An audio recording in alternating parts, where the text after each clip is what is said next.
Yeah, check 1 2, check 1 2. Is this mic on? Is this mic on? Hey, listen, man, it's the one and only trendsetter DJ Sense, and you're listening to CockTales, dirty discussions with Kiki and Medina Monroe. Yeah.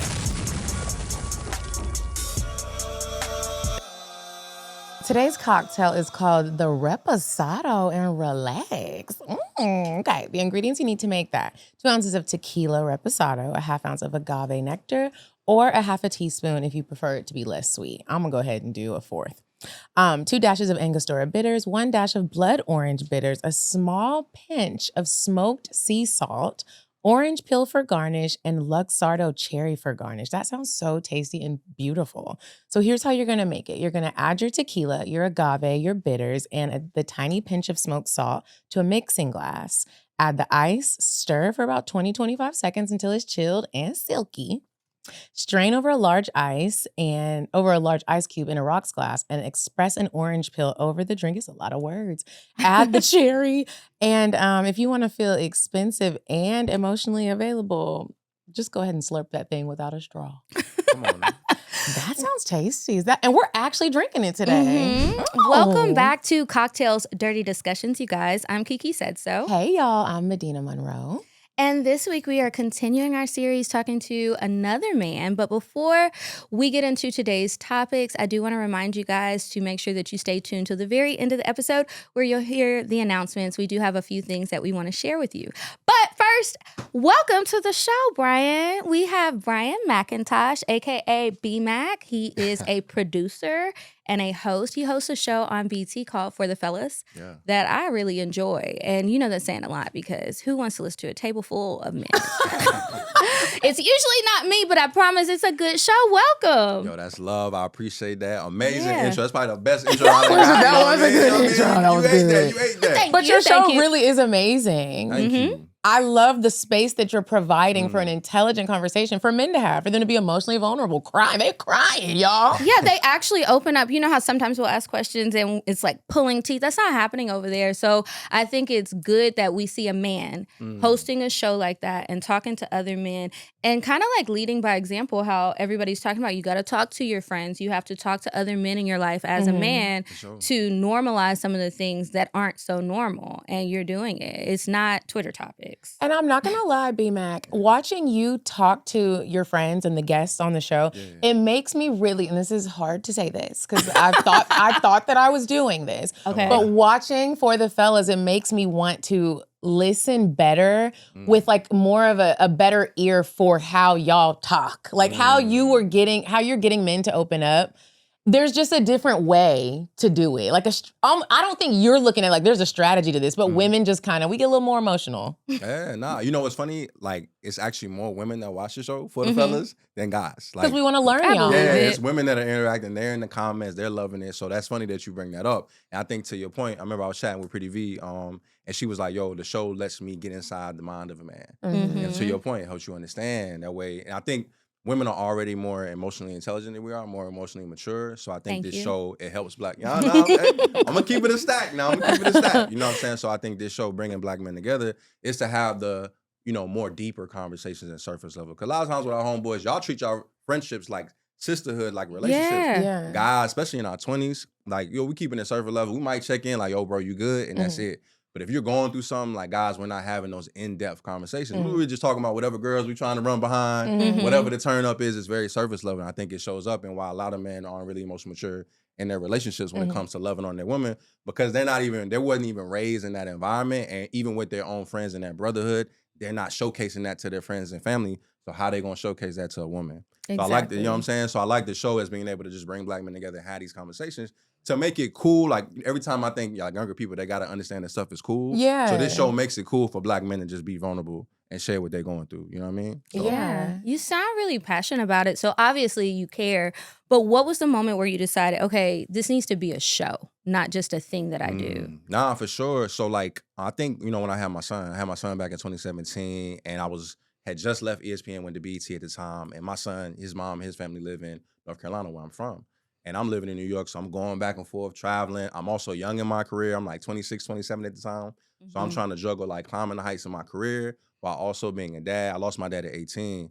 So I don't even have, and in this moment, I don't even have like a a male figure to lean on, to get advice from, Mhm. just to talk about like what I'm dealing with. And like, again, men, our friendships, very surface level, we're not having these deep conversations. So I'm like, yo, it'd be dope if we had a platform where Black men could just seek some guidance. Like you see these platforms all the time, people getting on here, they spitting off hot takes. But like, yo, what if there was like a conversation that actually like helps, educates, entertains, but also educates? So that's what the idea stemmed from, my son being a young father. So I pitched it back then. And if anybody watching, this is why you continue to pitch ideas. You know, at the time when I first pitched it, leadership at the time, it didn't work out. Fast forward to 2023, you know, when I pitched it again to different leadership, they greenlit the idea. And now we here in season 3. We got the Webby honoree in back years. Congratulations. You know, we're on BT Plus, and now it's growing into this big thing. So like, you know, you have to continue whatever idea you got sitting in them notes, please, like keep bringing me back up, keep pitching it to these networks, to these studios. You never know who's gonna pick it up. I know that's right. When you pitched it again, did you pitch it differently, or you were just like, same exact deck concept? I didn't change anything. Really? And my boss at the time, she was like, "I'm sold. Let's do it." It really just depends on the person. You know, a lot of times, like when we get rejection, we kind of just like, all right, maybe the idea is trash, or maybe what I'm passionate about isn't gonna work. And it's like, it could just be the studio or the person that you pitching it to. You know, they might not see the vision, but if you really feel it, you got to keep going. Exactly. It's interesting that you said that. I was listening to a podcast recently, and Wallow was on there, and he was talking about how like when he got out of prison and was trying to pitch something, and the company told him no. He was like, you can't look at the no like it's a personal attack on you. They said no. This is just a redirection. Exactly. It's not the end of the world. It doesn't mean you're not great at what you do. It doesn't mean you need to go to a whole different field and move to Egypt and start. You know what I mean? It's like you can really go off the deep end sometimes when people tell you no. Exactly. Yeah. And me and that leader, like, we still cool today. Like, we joke about it. It's like, yo, hey, you got one with this. I messed up. But it's all love. Sometimes some people may not see the vision, but to your point, it's not personal, right? They have their own goals and vision for how they want to, like, you know, when they're in position to, you know, let the brand make shows. It's not like you went and wrote a diss tape and be like, and you ain't believing me. And they're like, well. No, it's all we cool to this day. You know what I'm saying? Like, that person is a big supporter of the show. Amazing. You know what I mean? So it's good that we can even joke about it today. Well, thank you for everything you're doing. Yeah, I appreciate that for sure. It's amazing. Now, one idea that we had, and we didn't pitch it to nobody, we just did it ourselves, is to create a conversation card game. Okay. I love those. Medina loves those. People love them. So we came out with one in like 2021. It's called I'm Curious to Know. Okay. And that's what we're going to play with you right now. For sure. So every question, it's I'm curious to know. We'll ask you something, and you have to give us a true answer. No yeses and Can I sip no's. the drink yet? Yeah, I'm gonna have a little sip too. I was You might like, want to take a big sip. Okay, I will. You like it? It's a tequila taste. It tastes like Tulum. Thing. You made this? Yeah. Wow. And I made up the recipe. I know that you said whenever I was asking him, what do you like to drink or what kind of cocktails? He was like, maybe a twist on an old fashioned with reposado. I was like, okay, bougie. I got you though. That's why you made it a luxury cocktail. Yeah, I had to bring the glasses from home. I was like, it's gonna look cute today because we really making what we drinking. Sometimes we're not. Okay, so anyway, my first one.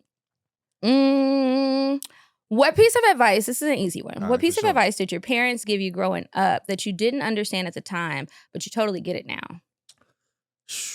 Man, that's a good question.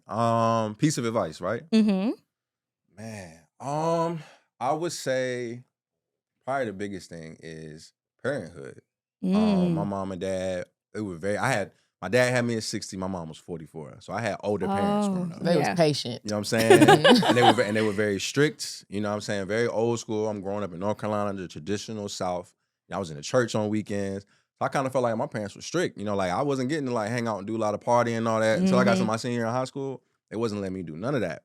And, you know, we just have arguments about that. I'm like, yo, why I can't be outside? And they're like, yo, you're going to understand one day, like it's not safe out there. So having an 8-year-old now and seeing like all this crazy stuff that we seeing in the world right now, it's like, yo, my son will never be able to sleep over. Yo, never. It's not happening. I was just thinking about sleepovers today. It's a dove. Like, unless it's your cousin, my boy, you cooked. You cooked. It ain't happening. Yeah. You know what I'm saying? So I would say just a parenthood, like, the words of wisdom they were giving me, I couldn't really appreciate it at that time, especially with my dad. Like, you know, I lost my dad at 18, first week of college. So I tell my mom all the time, I'm like, damn, like, I remember he was telling me about this when it come to raising a kid or like finances. I done bought like 2 houses in my adulthood, right? And I'm like, dang, I wish I could. There's certain things he would tell me about like savings or like investing.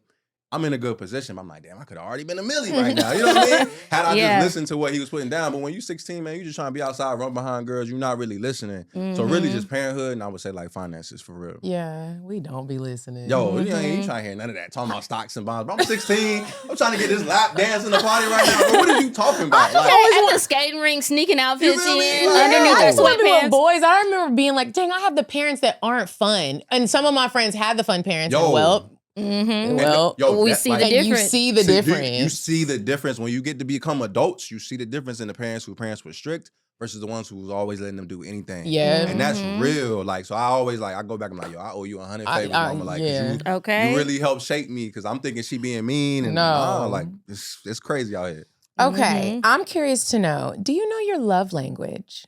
Yeah, for sure. I would say words of affirmation. I gotta hear it. Tell me I'm doing a great job. Tell me you love me. You know what I mean? Like, nah. And I know a lot of dudes try to act like they too cool. Nah, I need to hear it. You know, you need to hear it. I need to hear it. Tell me how you feel. That's wonderful. I have never met a man who would say that it's words of affirmation, but I know at least 8 of them where it's definitely words of affirmation. They love to say it's physical touch. I get it. You want to get physical, and that's cool too. But you realize as time goes on, a lot of times that's the thing that they want more of. And even sometimes they can be kind of shy about saying it or weird about it. It's like, maybe they'll say, you never do X, Y, Z, instead of just saying, hey, I really like it when. Or even like complimenting men. I've been doing this lately in the grocery store with men I know, men I don't know, and watching them blush. There was a man the other day, this actually happened yesterday, and I was like, your skin is beautiful. Oh, wow. He started blushing and didn't know what to do. I was like, what do you put on it? And I wasn't flirting. It really was beautiful. And I was like, you should feel that. Like, you should know that. You know what I'm like? When we do it to each other, it feels good when another girl's like, you're making them eyebrows. Oh my gosh, especially a stranger. Yeah, I lifted his day. Yeah, and that's a very like specific comment, right? Like anybody can say, "Oh, you look good," right? But when you come in with like that, you like, "Yo, brother, I noticed your skin." Now he like, "Oh, she was paying attention to you." Yeah, you know what I'm saying? Like it hit different. It hit different. You know what I'm saying? When it's from attractive, especially a woman that you care about, and she's like, "Man, what?" Nah. It can like you already confident, but when the woman that you feeling at the time is in your ear telling you what you want to hear, man, can't nobody touch you. Yeah, facts. Okay, this one is getting into slightly messy territory. So, have you or has a significant other ever made you mad enough to damage their property or get your property damaged? Oh, Lord. And tell us about it. I feel like it's almost a rite of passage for the men. You do something, somebody get mad. It might be little. Did you really go to college unless you got your stuff damaged? So I've had my stuff damaged by multiple people. You know what you was out there breaking hearts. You know, I don't know about that. But you know what I'm saying? I done had a lot of stuff cut up. And, Hurting some It's feelings. all love now. Actually, the people that have done it, I joke about it with them now. It's all love. It's not a big deal. But I feel like, did you really go to college if your phone posits or your J's never got cut up? Remember the Burberry shirts we had in college? Like, if that never got cut up, was you really like that? You know what I mean? Like, I don't know. What was the worst thing, or what made you hurt the most when this thing was torn up? Was it the Burberry shirt, or was it some shoes or a car?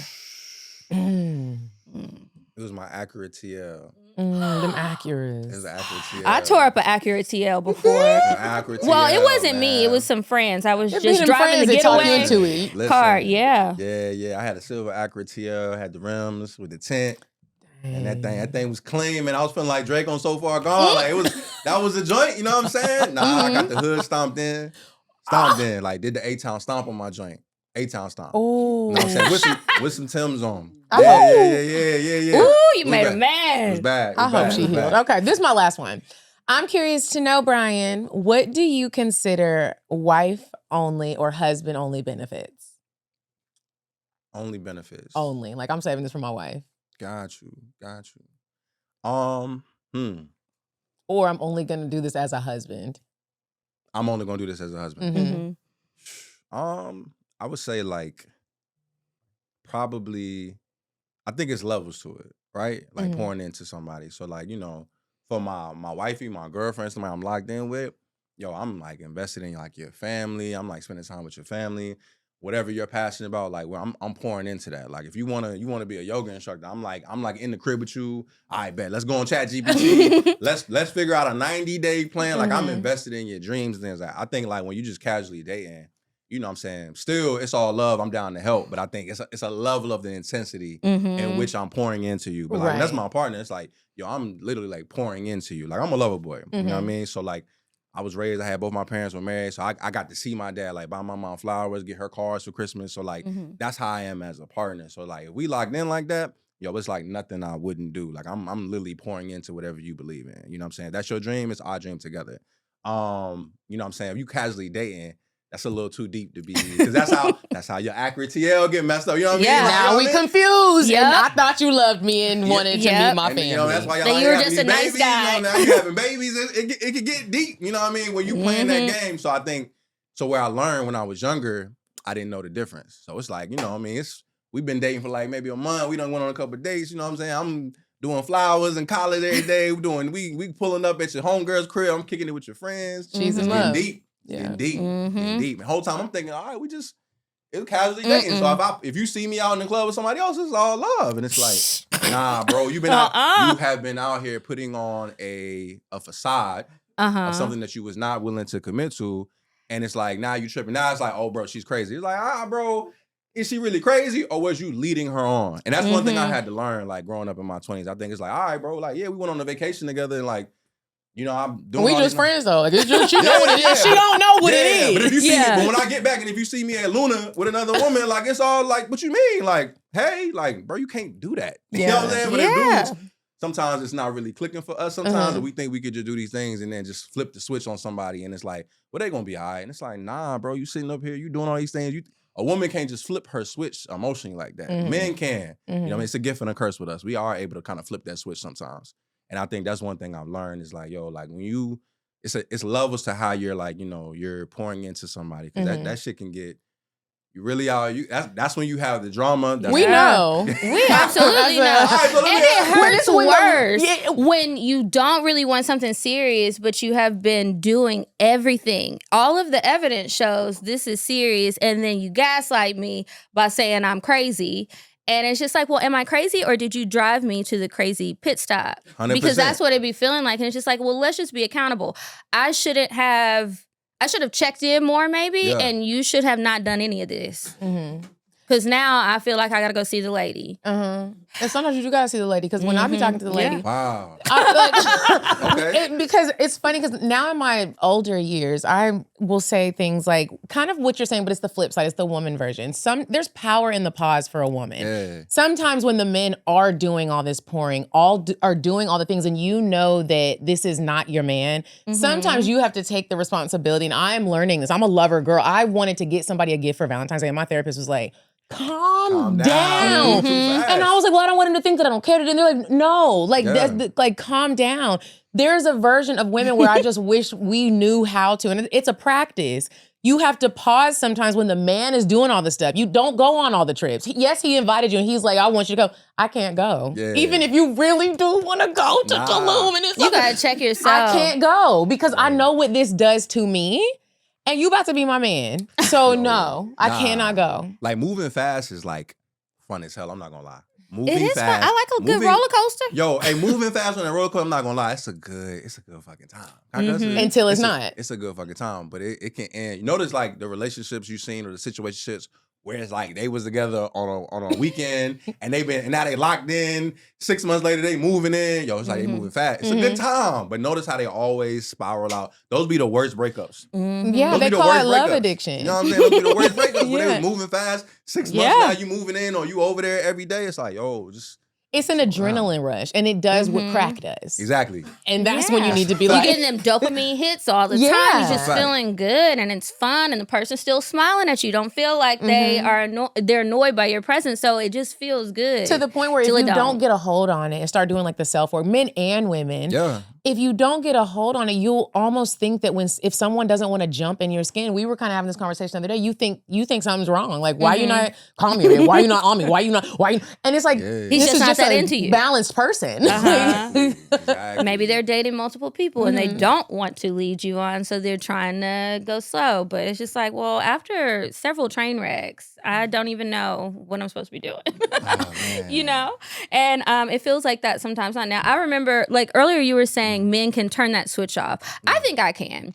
I don't always do a good job. And I have been on the side that I think a lot of men are on, where you end up hurting somebody really bad. And I was the one leading them on. Oh my gosh, I had to apologize so bad. I mean, I was damn near on my hands and knees because I really did feel bad. And I thought about what I did, and I had to take accountability many, many times. And I was like, all right, now we ain't apologizing forever. Are we gonna move forward or what's up? But it did make me stop and think, like, how could you turn and do something? You're doing exactly what you have complained about. And now you turned around and it's like hurt people, and you're doing things to someone and you know that they don't deserve it. You know you could have handled it different. You know you could have been more honest. And lying by omission, I won't say it's a flat out lie, but it's sneaky and deceptive. For sure. 100%. Yeah. 100%. But that's good that you acknowledge. Yeah. Acknowledging, you know what I mean? I can admit when I'm wrong sometimes. That accountability, you know what I mean? We are here trying.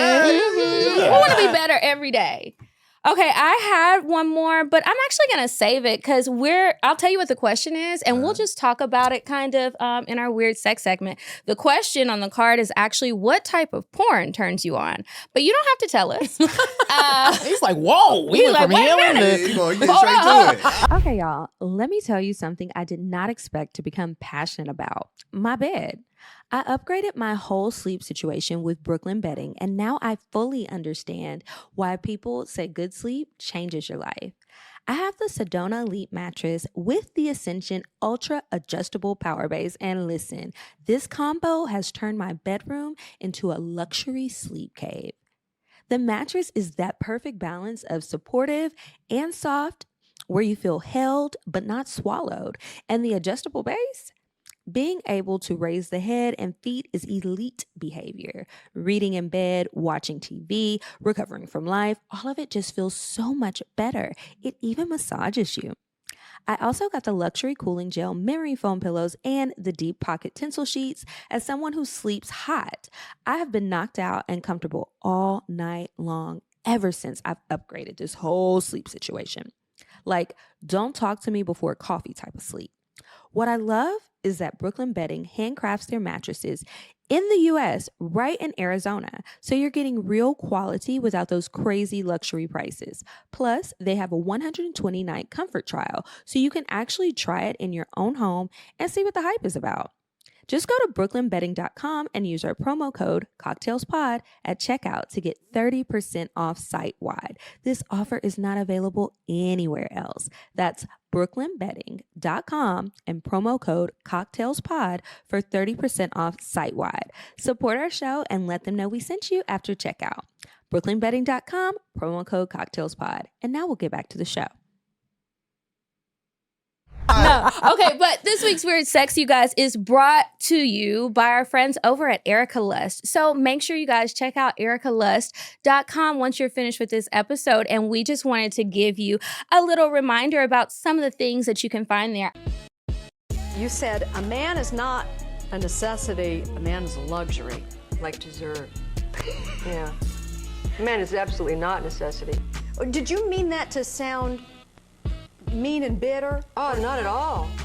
I adore dessert. I love men. I think men are the coolest. But you don't really need them to live. I did go through to do some more research. You know, obviously it's just for research purposes. But I went to look at the different films that they have there. And there's a bunch of stuff that's very high quality. And it's kind of romantic. It's like watching a really sexy date. And it just turns into, you know, a nightcap. And it's good. I highly recommend you guys check out Erica Lust. And you can make it a date night to find a movie to watch. You find it in advance. And then set it up so that you can watch it with the person that you're sleeping with the person that you're on the date with, whether you're going out and then going to watch the movie or just have it ready to go. Bookmark it or whatever. But y'all make sure y'all check out Erica Lust. Have you ever done that? I have. I did it recently. We're off the heels of Valentine's Day. I just wanted to see like what it would be like watching an Erica Lust film with somebody, y'all. Long-term love doesn't have to mean a routine sex, y'all. So try something new. And if you're not having sex like me, you really need to try watching some Erica Lust. Okay, it'll get you through those cold nights. So make sure to check out ericalust.com. You can get 45% off with code CockTales on your subscription at ericalust.com. erica.com, and that's Erica with a K. The link is in the description box of this episode. And now we'll get back to the show. I was watching a movie before I made these notes, and I was thinking about how many people want to live their lives a certain way. You have your own desires and stuff, but then society, your family, your career, whatever, kind of throws a monkey wrench in those plans sometimes, or it makes you say, I don't want to do that. I don't want to talk about that. I don't want to experience this. So I really wanted to talk about living the life you want versus living the life that other people want you to have, and all of the feelings and thoughts and how we decide how to do that. So I guess first, before we get too deep into that, I also want to think about it in terms of dating. Okay. So what's something that you wish more women understood about men when it comes to dating, and you feel like we keep getting it wrong? If that's even a wish. Do y'all be thinking like that? Like, why do they think this? Why are they all saying this? That's a great question. Y'all on your own. I would say, man, this idea of, I think it's a lot, and this can kind of go both ways. This idea of ownership in the dating stage. And some men, there's some men that have to be held accountable for this too. But I think, we get this idea again, it's somebody you like, y'all are spending time together. It's the human nature to have feelings and get attached to this person. You're mine.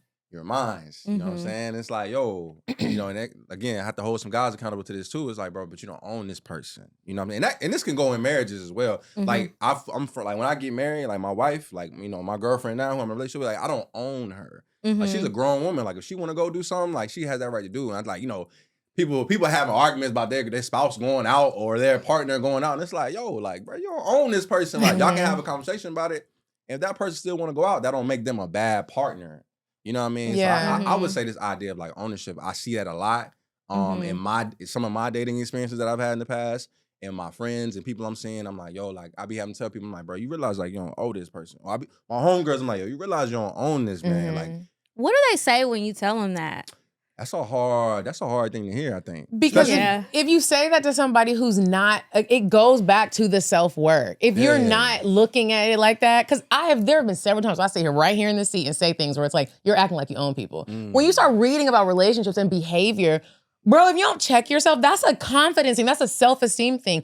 Why are you upset that somebody didn't text you? Not that you can't be upset, but you have to learn how to self-soothe and realize you don't own that person. They don't owe you a response. They don't owe you another date. If you decided to sleep with him and he didn't call you back, he don't really owe you anything. And that is hard to sit with. It's very hard. You can want it all you want, but oh well. Yeah, and you have to call yourself out when you do it. I recently had a situation where there's a guy that I was liking, right? And he liked me. It's very beginning stages. And like I said, To be clear, it's okay. he like me back. So it's a two-way street now. Everything is a practice, and you have to call your own self out on it. So we go to dinner, right? Well, he was doing something in his house, and he had lady friends there, like friends. My mind instantly goes to, well, What the fuck is this? yeah. What, like, Is this a brothel? and I was so proud of myself because I was like, it's self-talk. What are Yeah. you doing? Who are you to come into somebody's life and start to question what they got going on? You just got here a few seconds ago. You don't know if they're friends, if they're not friends. If they're not friends for real, and that'll show itself. What are you doing? Like creating these things in your head like you own somebody or somebody owes you something. Don't nobody owe you nothing. Nobody owe you nothing. And it's funny, I will say as a man, I would say sometimes this is toxic in us, right? Sometimes that shit kind of hot. When a girl kind of like, yo, she roll up on you in the club and she like, yo, like, hey, you turn that shit down. I ain't gonna lie, that shit kind of hot. You know what I mean? Like, it kind of, you know what I'm saying? But that's the toxic in us. And it's like, we think that shit cute. And it's like, bro, that's a dangerous game that you playing. It's like, yo, y'all need to have like real conversations on like boundaries that y'all both expect for each other.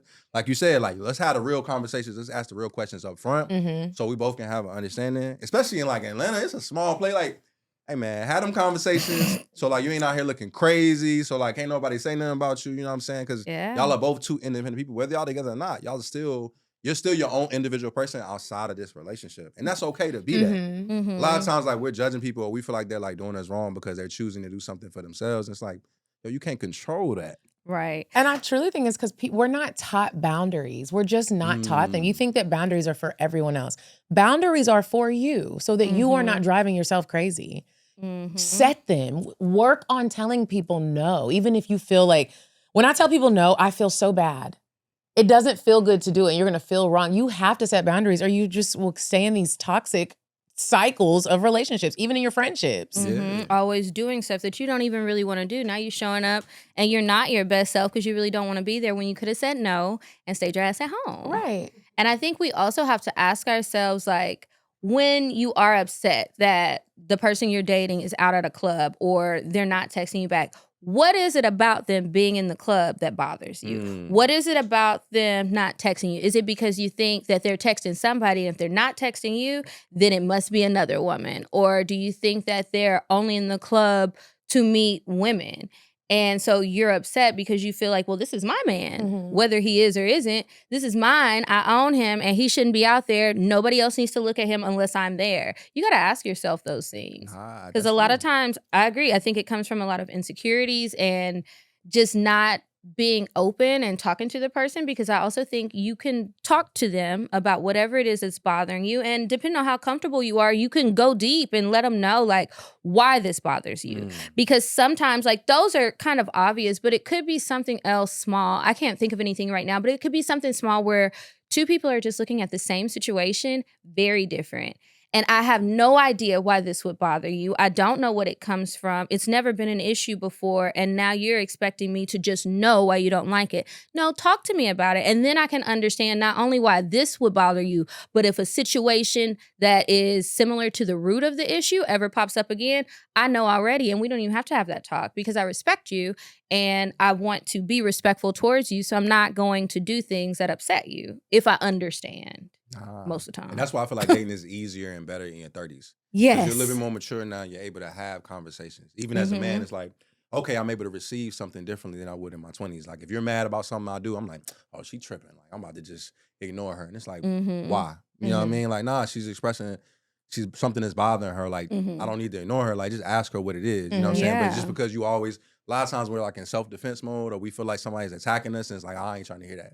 Right, but in my 30s, I'm more willing to be like in my situations now, it's like, all right, let me have a conversation with you. Let's see what's wrong. I'm able to have just better conversations in my relationships now than I was in my 20s. You know what I mean? Just healthier conversations. And it feels so much better. Like, why am I trying to? Because y'all not against each other. We on the same team. Yeah. We on the same team. We're on the same team. The more I will never forget one time I told somebody I was about to try to lie, and I was like, I'm just not gonna lie. He was like, "Who are you going? Are you going out of town with a man?" If you're bold enough to ask that question, I gotta be honest. I was like, I am, Keep it a and I have the bean. right to. You are not my man. Now you could take this information and step it up.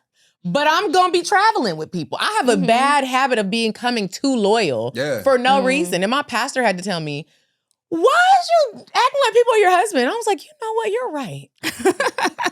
Date like you are not married because you're not. Yeah. And just be honest with people. That's a fact. Sometimes it's easier said than done, but I do think once you start doing it, it makes it so much easier. Like getting over that fear of the other person's reaction the first time, hopefully the first time you do it, the other person is receptive. Yeah. And it is just a continued conversation, not an argument, and it will ease the pain so much more.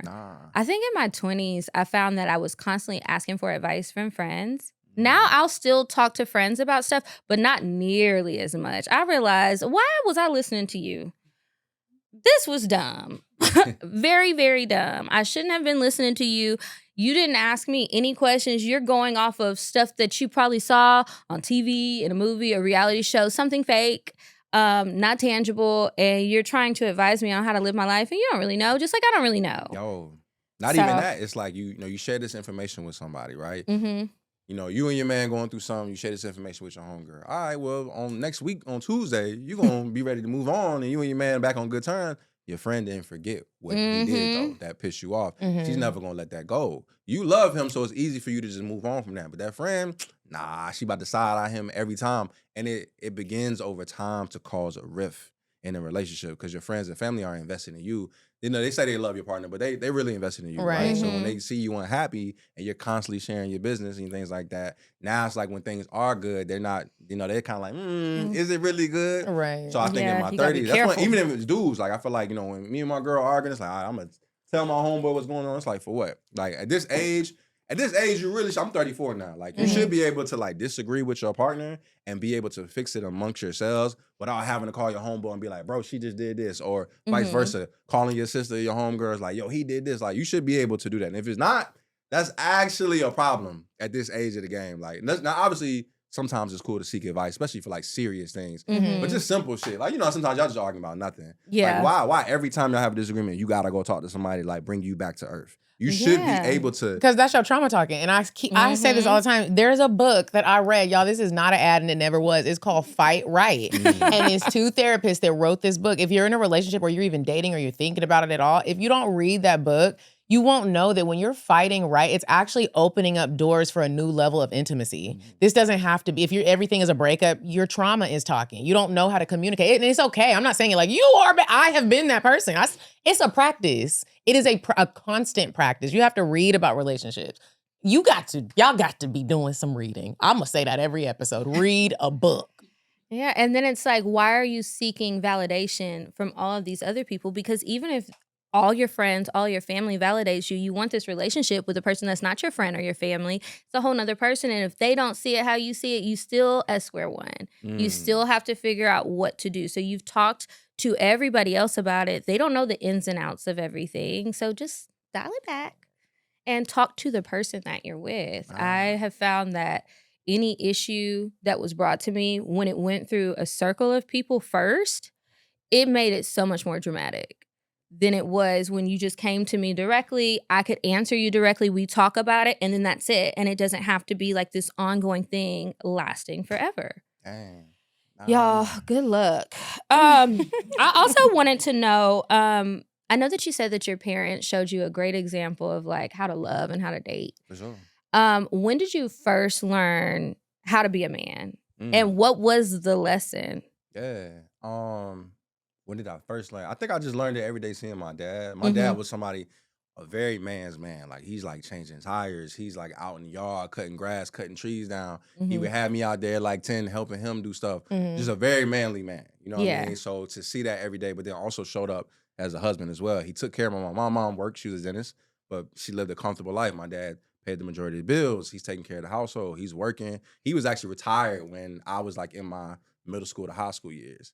So he was really like a stay-at-home dad for real. Like, my dad was the one picking me up from school. My mom is working till 5. You know what I'm saying? So it was the opposite of what most people like get to see every day, right? So, you know, he's doing these things, but still taking care of the bills because he had multiple businesses and like real estate and things like that. So I really had a front row seat of seeing like what it's like to be a man's man. And I think that's why everybody that knows me know I have like an old school soul and how I like carry myself and how I'm like, when I'm passionate about something, when I have an idea in my head, like I'm one of the people like, the next day after I say something, they're like, damn, BMAC went and got his airplane license. He just had the bar. He was thinking about flying planes. Now he got his airplane license. Like, I'm really like that. Like, I put things into motion. Because I saw my dad do it when he's like building things, whatever. Are you a Leo? Nah, I'm a Gemini. A Gemini. June 3rd. June 3rd, yeah. That's my grandma's birthday. Bro? Yeah. That's fire. That's fire. That's a great woman right there. Yeah. She is. This is Barbara. She is. Okay, I have a question to right, piggyback off what you were saying. With you having a son and bringing him up in today's world, do you ever worry about... A lot of people right now are saying that the men are getting too soft, and there's several different the angles. sassy apocalypse era right now. Yes, Crazy. and it's interesting because there's a spectrum of this. There is a side of it that I agree with, and then there's a side where it's like, well, we do want y'all to, you do want men to be able to release and relate, relax, relate, release, like my girl Whitley said. Sure. But then there is this other side of it where when you get into conversations with, and it's not always just the Instagram men. I've had private conversations with men where you bring up any thing about taking care of a woman, it is immediately like, well, what you go? And it's just like you're angry, and it's like, or I can't change a tire, but somebody else can do it, which is not a problem. I'm not pointing no fingers at nobody. But when you are raising, come on now, when you're raising kids in this new world, I get worried. I'm just like, and I don't have kids, but do you look at it like that, or are you like, I got my household on lock, and he's gonna know how to change tires. He's gonna 100%. But I would be lying if I said it like it wasn't like something that I'm like worried about every day. Like, you know, especially for me in my situation, I co-parent. So me and his mom, we switch every week. So I actually go back and forth to North Carolina every Friday, and I stay up there in my mom's house. Obviously, when he's out of school, I bring him here to Atlanta. But that's something I worry about every day, especially for me. You know, it was pretty much always like a co-parent situation. So, and again, you got to realize I grew up in a 2-parent household. So when I couldn't achieve that for my own son, that was a crazy ego blow to me.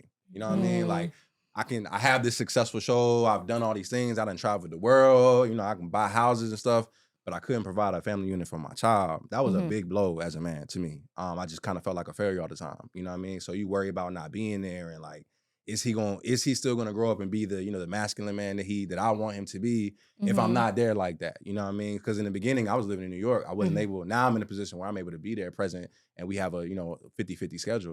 But at first, she was the primary, you know, career provider. And it's like, I'm worried about, I'm pursuing my dream, but I'm not there with him every day. Like, how is that gonna affect him as a black man? You know, because these black men, you know, we go out in the world, who gonna really be there to protect you? Right. You know what I mean? Like I have to put this person in position to be able to do that on his own if I'm not here. So that's a constant struggle, especially in the world we live in now. It's a constant struggle. So I get it. It's hard. It's hard, especially like with the social media and things like that now. It's a different time our kids are being raised in than what we were raised in. You know, like my son can get on, he can go on the phone, like he know how to operate, he can text, he can get on the phone and like pull up TikTok and see whatever. Now we have like restrictions on his phone. But like in the event he grabbed one of our phones when we like sleep or something like that, or if I'm in the bathroom, he want to grab my phone. He know my code. He can go look at anything. Like back in the day, you can only look at anything if you download something on LimeWire for like 5 hours. Right. And you might mess up the family computer doing that. Yo.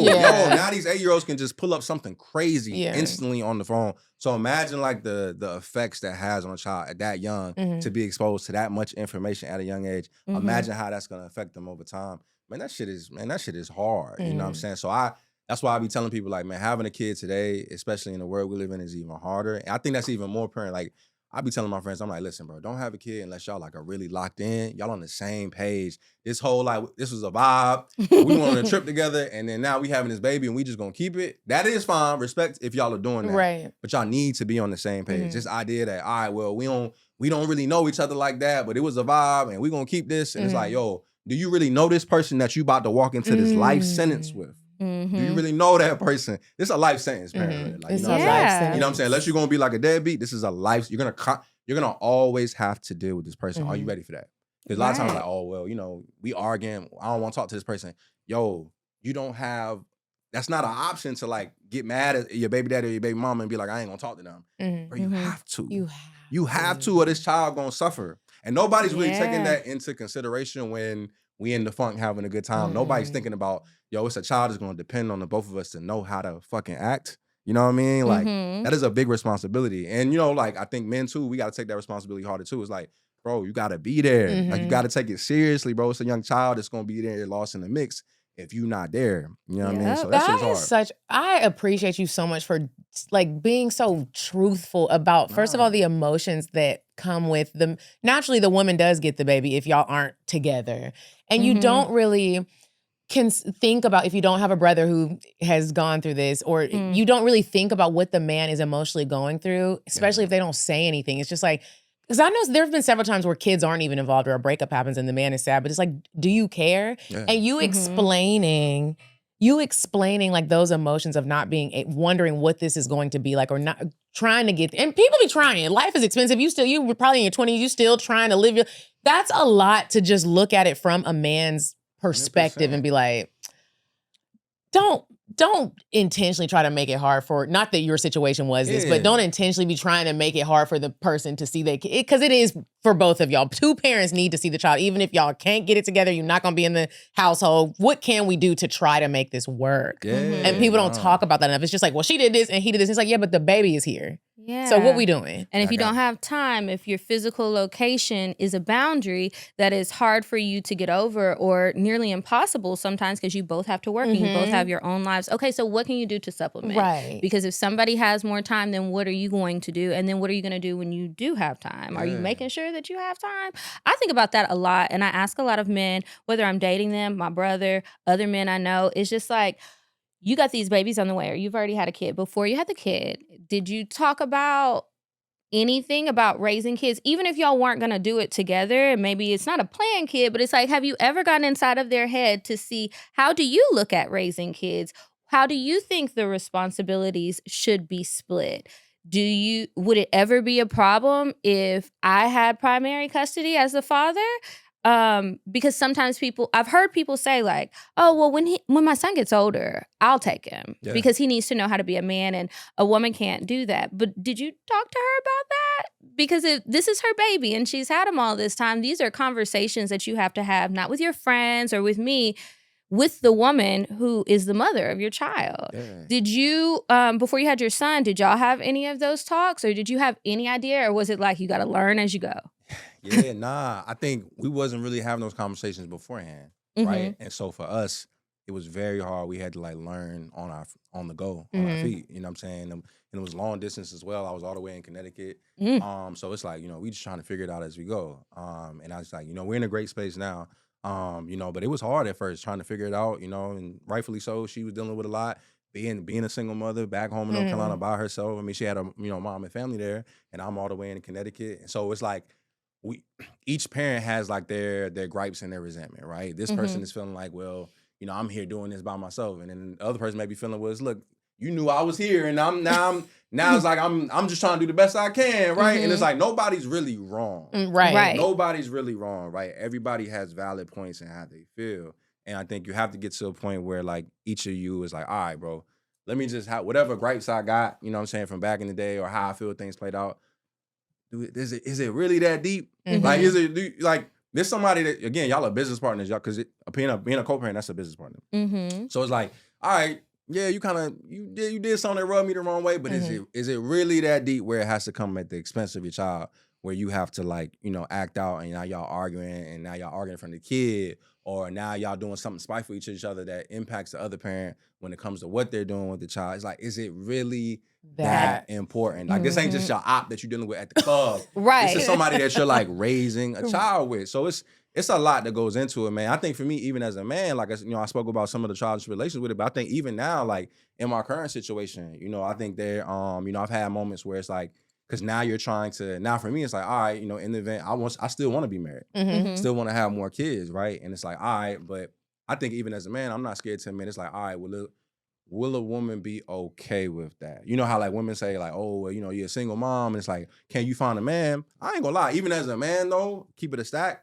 I think that's something that, man, I know a lot of men don't want to admit that. That is something that we think about, because it's like, of course, like, like I'm an attractive man. Women gonna want me, right? And yes, you're gonna think my kid cute, but do you really want to be invested with me raising my child? That's two completely different things than just giving my kid a hug when you meet him or whatever like that, versus like, it really raises the stakes. I appreciate makes your things honesty different, because I always wonder, as someone who, I don't have kids and I do want them, and there have been times when I meet someone and you do like them, and then you get to do you have kids? And it's almost like you're like waiting for the answer, because you don't know, is he gonna say yeah, but it's just when he's gonna say 3 and 3 baby mamas, is he gonna like, but you like them, and what you're like, will the answer be? And I'm trying to be more intentional and in tune with myself to know that am I gonna like your kids? Yeah. You know what I mean? Like, am I in a position where I'm a good role? The stakes are higher. Like, you have to. How are you gonna act if the kid doesn't like you? I've been in that situation, and that is tough. And then it's not even just him and his child. You got to think about his mother, or his baby's mother. So then it's like, that's another person that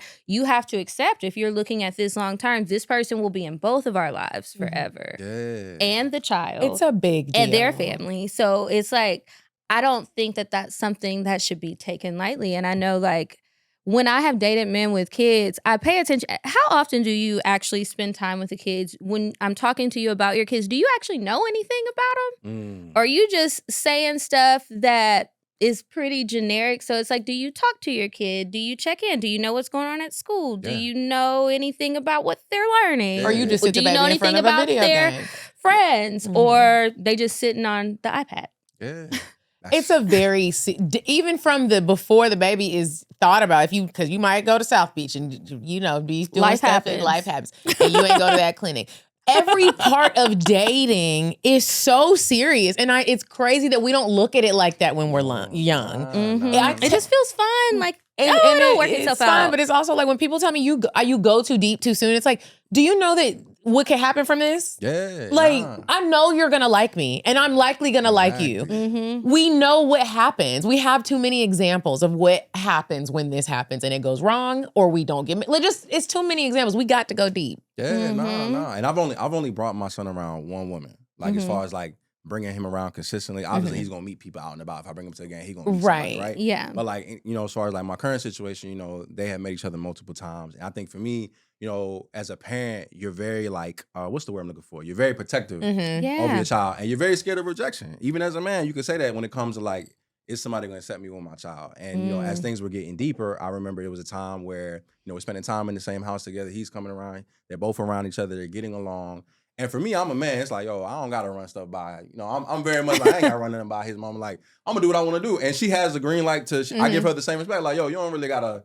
You grown. Like, we don't really. As long as y'all not doing nothing crazy over there, we good. You know what I'm saying? So, but she, you know, credit to her, she wanted to handle things the right way and go about things the right way. So when it came to certain things, as far as like maybe, you know, the child being around, like, you know, if we're in the bedroom, things like that, or we're in the house and maybe she just has like her, you know, her gown on, something like that. It was just like she wasn't comfortable with certain things like that. So I remember the situation where he like walks in the house, I bring him in there. She was already there. And she had expressed, she was like, hey, like, next time, like, I don't really feel comfortable just because, like, I'm not his mom. I want to be able to, like, have that conversation. That's beautiful. So for me, though, I ain't gonna lie. At first, I'm like, yo, it ain't even that deep. Like, why are you tripping? But it's like, so I was taking it as like, yo, so what? Like, you had a problem, like, with my son coming around? Like, initially, that's what I was thinking in my head. It's like, yo, she's just saying, like, I want to be respectful. She want to be respectful. She doesn't want to make the mom feel uncomfortable. You know what I'm saying? And so on a positive tip, when the situation is working and the person is okay that you have a child and y'all are dating, you also get to see these beautiful, like, unlocking moments of like, wow,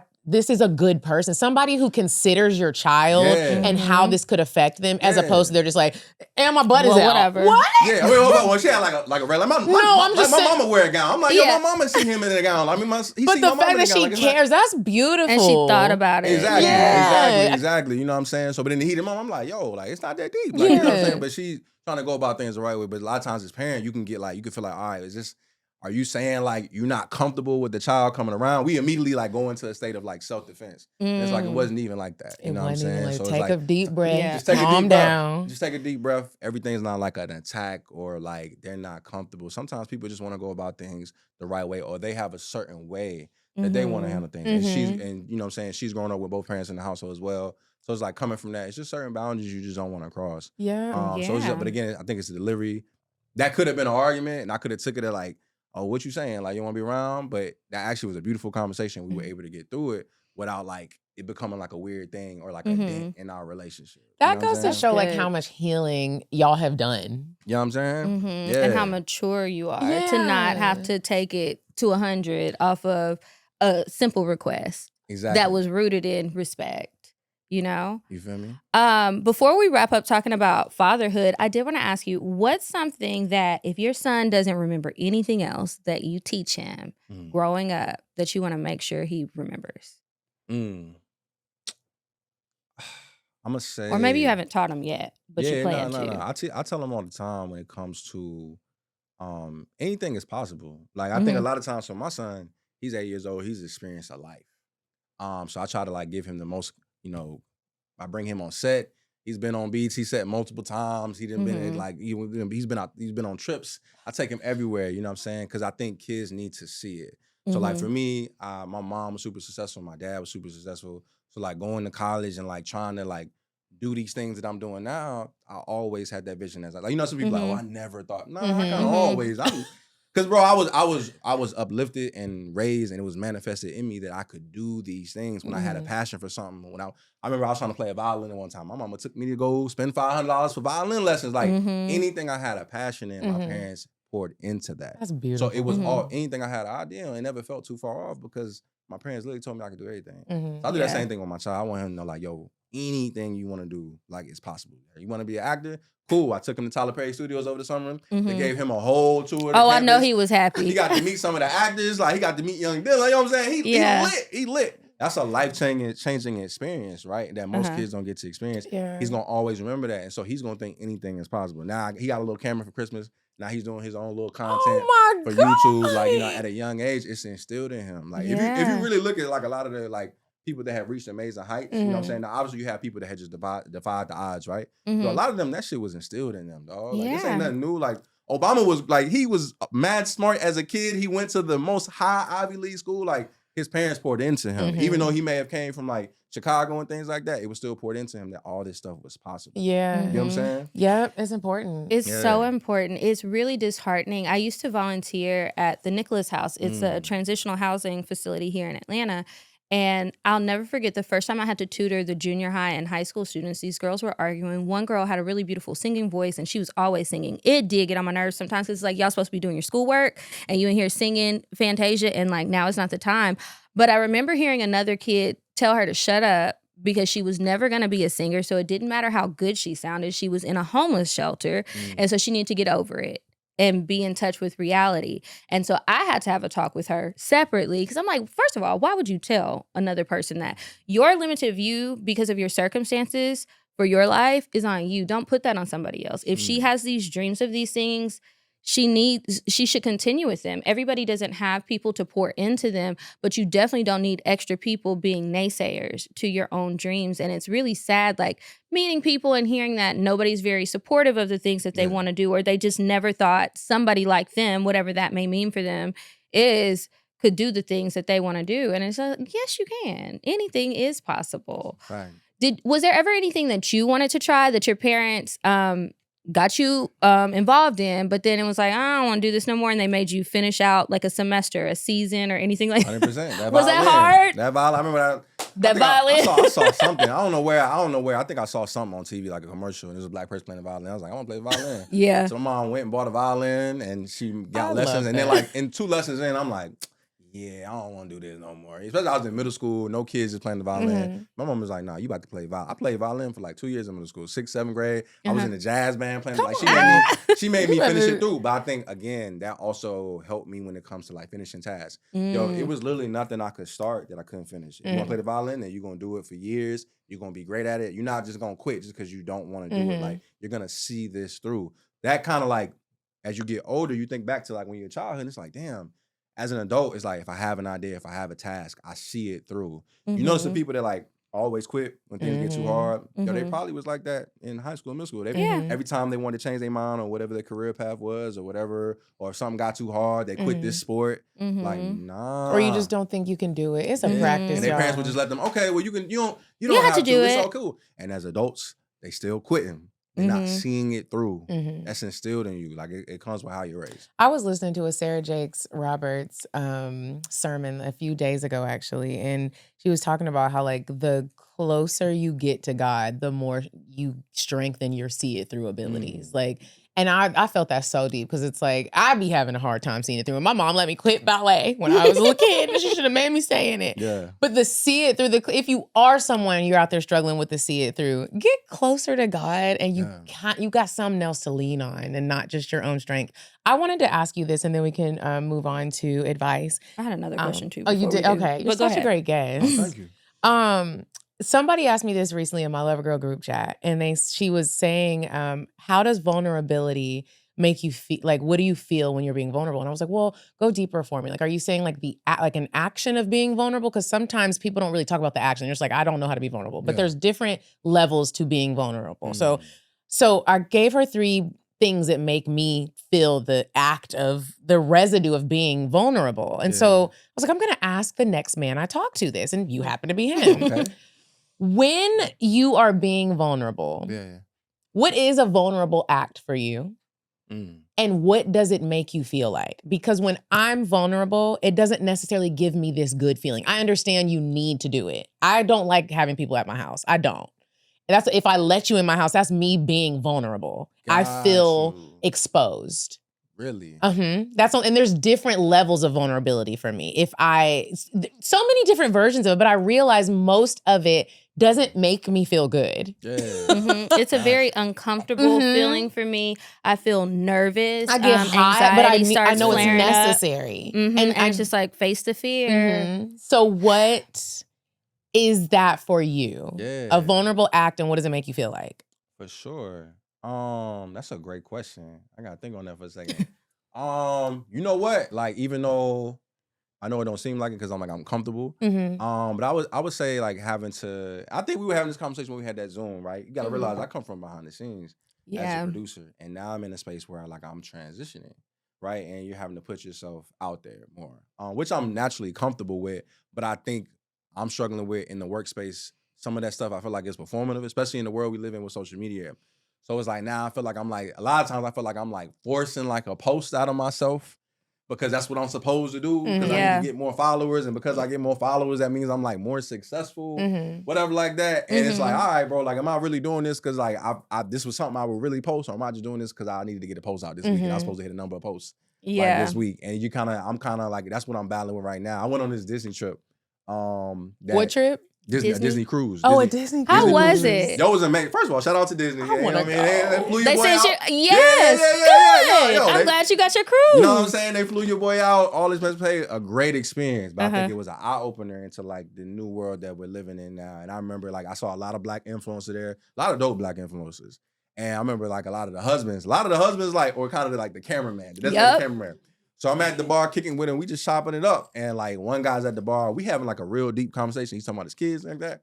And then his wife yells, "Babe, I need you right now." He's like, "Bro, I gotta go." We ain't even finish the shot. He puts the shot down. Man. He put I don't even know where he got the chop off from. It's like a gun. He just pulled it out, put it out the pocket, that holster. Boom, put it out, ran over there, and now they doing like this TikTok line dance. I was like, yo, it's a different time. And they got the kids doing dance and all that. And respect to that. Like we getting this money right now. I love to see it. But I think now I'm like struggling with that because I've always been, I'm naturally comfortable in my own element, right? But when it comes to like performing, I always make sure it's just natural for me. So now I'm in the space where we're trying to figure out where it's like you got to force yourself to do more because that's the space we live in where like more is technically like the work that you're doing the right way versus just kind of letting it be sometimes. Like I saw a meme one time, like it's not cool to be discreet anymore. Like you gotta put yourself out there. Put like, everything out. Put everything out there, which is true. So right now I'm like, that's like my vulnerable state right now is like being more open to online. Online, people don't have a comment. Like the Shade Room posted something today, and the way they clipped it, like you're not getting the context to which I would bring up the question, right? So it's like I'm asking Jonathan Majors about Anna Lee Chopper, right? But if you watch the full interview, you'll understand why I asked him about Anna Lee Chopper. Obviously, that was a big thing that happened like 2 months ago, and he's on the couch talking about social media, how you don't fuck with it, and people just going viral saying things. Perfect segue to bring it up. But Shade Room just cut it to like, yeah, Anna Lee Chopper said something about your wife. And now you go to them comments said and something about your wife. And they're Mm-hmm. like, yo, this ain't what. Where's the real journalist? It's like, yo, I'm a real journalist. I went to school for television broadcasting. Now, like, yeah, don't play with it. Don't play with it. Mics away you from feel me? the Like, I actually yeah. graduated with a degree in mass comm, television broadcasting, graduated with honors Go from ahead. North Carolina Central University. I've I know got that's Webby right. Awards. Like, I've produced on like $1 million budgets with First Take. Like, I really do this shit. It's like, Don't play with the resume. yeah, you know what I'm saying? Like, it's not just like performative, you know what I'm saying? So that's, but like I was looking at the comments and I was getting tight, you know what I'm saying? And then my girl was sitting with me, she like, yo, it ain't that deep. And then you click on somebody's page, and it's like, all right, bro, you got 100 followers, you doing TikTok dances in your mama dorm room. Like, what are we even talking And about? that's why I say it always goes back to us, and then you have to take your deep breath and be like, I did what I'm here to do what I'm supposed to do. Yo. I'm not even about you. When you get take the deep breath and know that fuck y'all. Exactly. I was getting tight. Like, it kind of had like shifted my day a little bit. You know what I'm saying? Because looking at them comments, I'm like, yo, it's not even how it really happened in real time, but it's the way it was clicked off. But it's like, yo, like, it's just comments. It's just somebody having an opinion that's probably miserable with their life too. So it's all good. So I think that's where I'm like struggling with right now. And like vulnerability is just putting myself out there because that's creatives, you know. The famous line from Beyonce, I'm sensitive about my shit.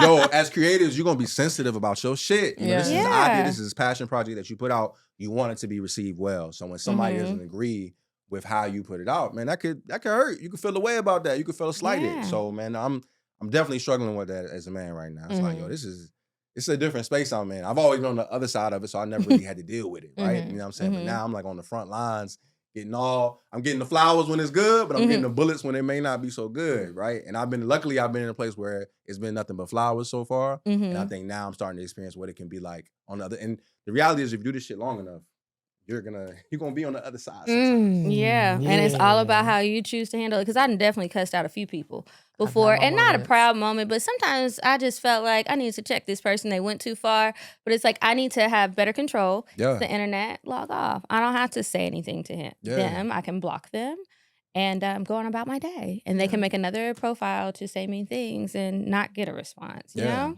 The last thing I wanted to ask you about, going back to what we were initially going to talk about, but when we were running low on time, when you're thinking about your life and how you live it, and especially since you're talking about being vulnerable online, are there any parts where you feel like, outside of just oversharing, I guess, where you feel like this is what is expected of me, but I don't really want to do it? Ask that one more time for me. So, like, is there anything when it comes to sharing your life and living your life to how you want it? Do you feel pressure to do certain things that you really don't want to do, or vice versa? You're doing things and you know that it might not be received well. Got you. I think just sharing my like personal life. Like you know, I have a son. You know what I'm saying? I'm in a new relationship now. So like sharing those things, that's something that you're very gonna be like, it can be iffy on, right? And that's something I've always struggled. Even with the show For the Fellas, I'm always having a meeting with my co-EP on the show, Brittany Taylor, and I'm like, yo, what do you think about this? I want to share this story, but I don't. It might be an ex from my past. I don't want to ruffle feathers, or I don't want my, you know what I'm saying, or I don't want my, my son's side of the family feel away, or I don't want my family or friends to feel away, right? I got homeboys. Sometimes I share their stories on the show because I know it can be relatable for our guests, right? And it's like so I'm like I'm very big on like not ruffling feathers, and I don't want to put nobody in an uncomfortable place. So I'm not too proud to admit I do care what people think to a certain extent. So it's like that's something I struggle with all the time. It's just, how personal do I want to get? Like we had Jonathan Majors on the show, right? He has obviously went through something traumatic, right? But let's be real. I think there is a lot of Black men that have gone through what he went through. Yeah. Right? You know what I'm saying? Like we all not perfect. We all have done things. We all have gotten in arguments, things like that. These things happen. This happens in our community, right? Let's talk about it. Let's share what either I've went through or somebody I know went through to make this person feel comfortable enough to even want to share, because he was sharing a lot. He was sharing a lot. Episode, he gets into the details of like, everything that happened, how Megan helped him do that.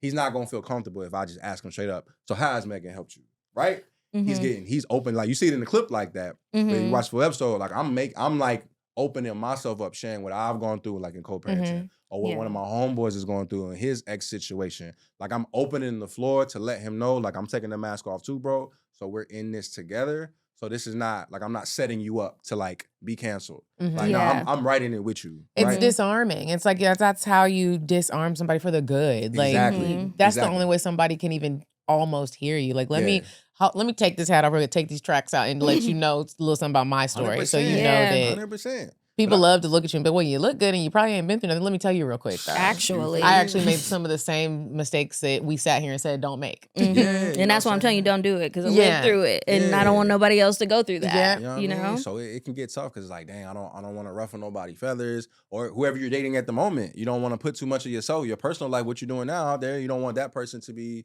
caught in the crossfire or anything, or have them feeling uncomfortable about a story I'm sharing about an ex. That can make your new partner feel uncomfortable too if you get on there talking about an ex, right? Like it can get tricky. So I think more for me, it's hard being vulnerable and like sharing my personal life when it comes to the people that I've had these experiences with versus the online comments. I mean, that bothers me too a little bit, but I think I'm more concerned about the people I've had the experience, because these are people that have to go back home in North Carolina or here in Atlanta that I'm like sharing these stories about, right? And people gonna know, like if you know, you know. We don't share names about, if you know, you know. So that can be a hard place to be in. I wish, well, no, I don't. I was gonna say I wish we were like that, but no, Kiki and I have been doing this show for a while, and I will say that concern that you have, I've definitely thought about it. I'm like, I gotta tell you. I won't say your name. And there have been a few things, but it's like, I'm just giving my side of the story, and I would never just put nobody's business out there. We've had a few where it's like, dang, blip the name. But when I realized how many women we have helped by sharing the embarrassing, the painful, the funny, it lets people know you're real. I don't have to share your name, but like, and every story won't be told, but like, you're helping so many people. That's real. Yeah. We're and helping I think so many people. Hearing your story being told from somebody else's point of view, you're not on the show, but you looking at us like, oh, well, we're friends. And then you hear the story and you know it's exactly about you. I've had so many people be upset. And so there have been times where I just shared it. Again, not sharing names, but I'll share the situation. I change a few details. And then other times I won't share it. Yeah. Like some things especially if the person has specifically asked me not to share, or I know this is something that they truly told me in confidence and it would break them if it became content. I I try not to do that. But we absolutely have shared other things. And it's also a talk that I've had like with family and friends. Like, okay, well, this show, we talk about real stuff, but we also joke. We exaggerate things from time to time when it's funny. And don't take it too serious. And you have to remember, you know it's about you. And I say this, not trying to be rude. Don't nobody else know it's about you. So you got to calm down a little bit. You're not the only stupid girlfriend that I have. I have a lot of them. We all, and I'm included in that bunch. We all make stupid decisions and everybody isn't gonna know. It might feel like it, but you gotta let that go. And don't identify yourself. There's somebody I used to be friends with. Every time I've ever mentioned anything about her, I will end up seeing a Twitter thread about her being upset. And I'm like, you weren't even the main part of the story. The moral of the story is sometimes you can't listen to other people when they're trying to put doubt in you, like what we were talking about earlier, and just keep going. And she likes to make it about her. So maybe I'll see one after this episode comes out at that little mention. But it's like, I'm going to keep telling it because there's a message there that is important. So sometimes I'll ask myself, well, what's the point of me sharing the story?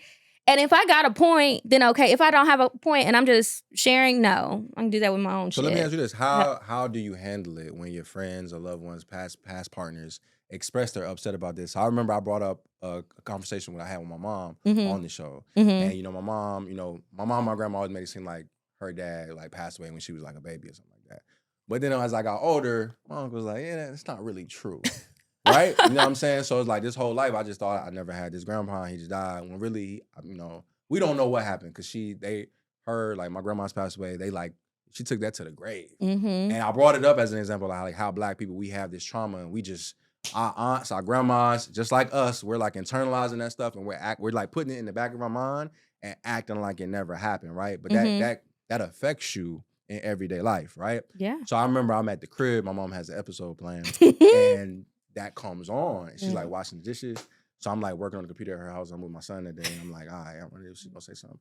And she like, she's listening to it. She watches and she like stopped washing dishes when that part came off. Like I could hear her like messing with the dishes and then it just like dead silence for like 3 minutes. Super awkward. You about to get a whooping. Super awkward. And so she didn't say nothing. I didn't say nothing, right? Like this is a non-talked about thing. And then I remember later that night and I was like, hey, did you saw the episode or like that? She's like, yeah, I saw it. And it was just like, yeah, I saw it. And I was like, oh, okay, what did you think? I thought it was good. I was like, all right, what did you think about, did you see the part where I was talking about like how, black, I was trying to get it there without like saying it. And she was like, yeah, no, I think it was a good topic or whatever like that. But she just didn't, I could tell it bothered her, but she didn't want to talk about it. And we still haven't had a conversation about it, which is fine. Like she's not forced to have these conversations. I don't feel like it's affected me. I feel like I grew up out of love.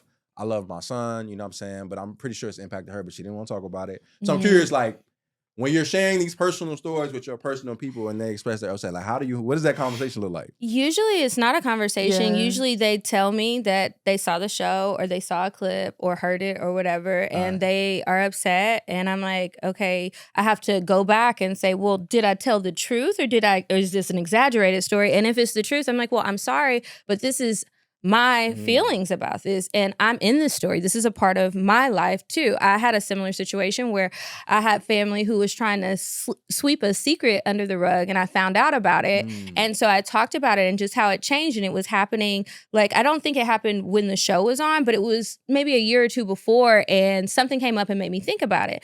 So I just tell them respectfully, I'm not taking it out. This is my story too. And I'm sorry that you feel that way. Yeah. But it's never anybody else. And those are usually the relatives or friends that I'm not super, super close to. Anyone who I am super close to is usually not a thing. Sometimes we might talk about it, or maybe they'll say, oh, I didn't realize you felt that way. And then it leads to another conversation, but it's not a bad thing. The closer people, they're always open to conversation, or they just brush it off like, oh, it was a good episode. That I didn't even put those things together, but I see, do you remember when this happened? And then other people, they make it more about them. And it's like, I don't even be with y'all like that. So I don't even know if people know we family for I've real. only had two major, and I'm saying major, it's not major because I'm not about to be talking to you about this. You know what I do. Nobody, like, it's not like I've been like, and that ain't her daddy. Like, I would never do that. Y'all, at this point, you know how far I'll go. For sure. We had a situation where I have a friend, we're still friends, thank God. And I did feel bad about this. She was like, I didn't even realize I had said her name because, again, like Kiki said, don't nobody know who you are. Like, Yeah. and it was but I understood she was like, I'm married now. Da, da, da.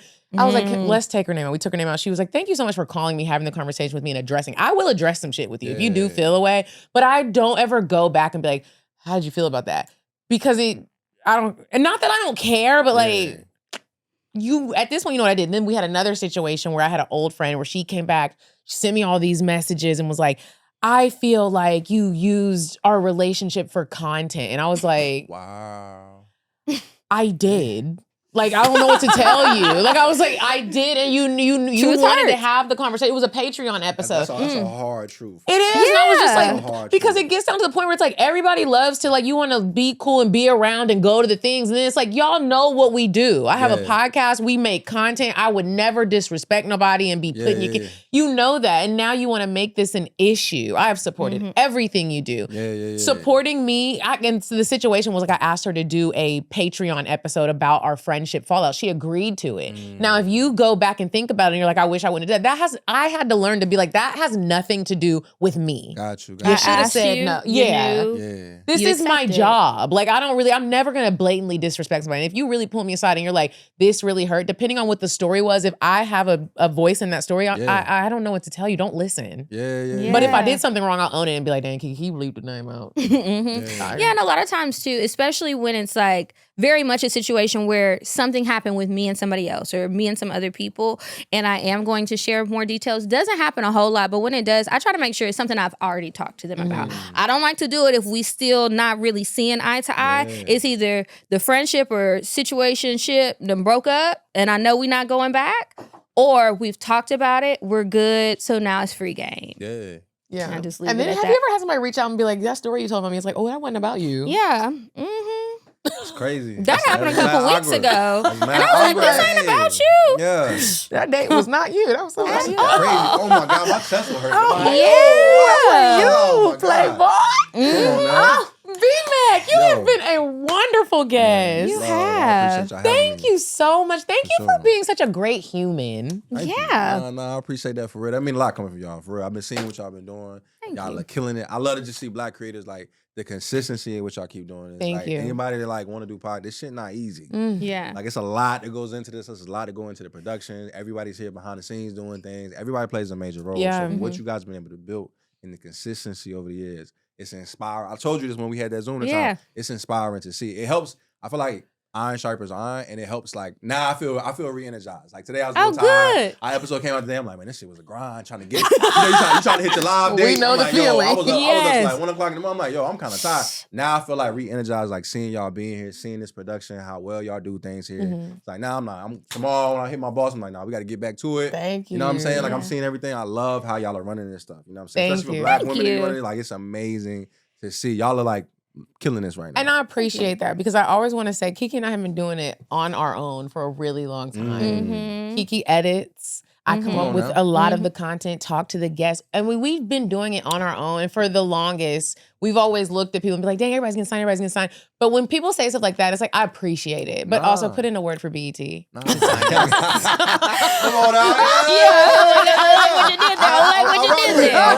We tied. Nah. But like you said, like, y'all not just talent, like, y'all editing, y'all are producing this. It's a lot of people just want to be talent. Yeah. And it's like, I be telling these young kids in college right now, I'm like, yo, you realize there's so much more that go into just want to be on camera. Yeah. And you really have to learn all facets of You the do. craft. When you don't have a guest, if the guests don't show up and me and Kiki got to hold it down, we can hold this shit down. Yeah, if we just can't have to pivot. afford to get a camera crew, we gonna figure it out. We started I used to like be in that. here lugging all these lights and my own damn cameras Yep. up in here. The room was set up a little different. So glad we found them. Okay, real talk, nobody expects you to sit down at a piano and magically know how to play Beyonce, right?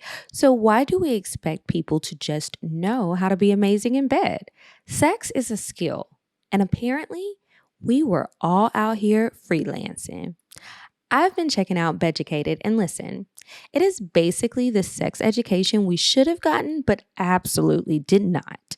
They have over 150 expert-led courses covering everything from oral techniques to hot massage, communication, confidence, tantra, kink, all of it.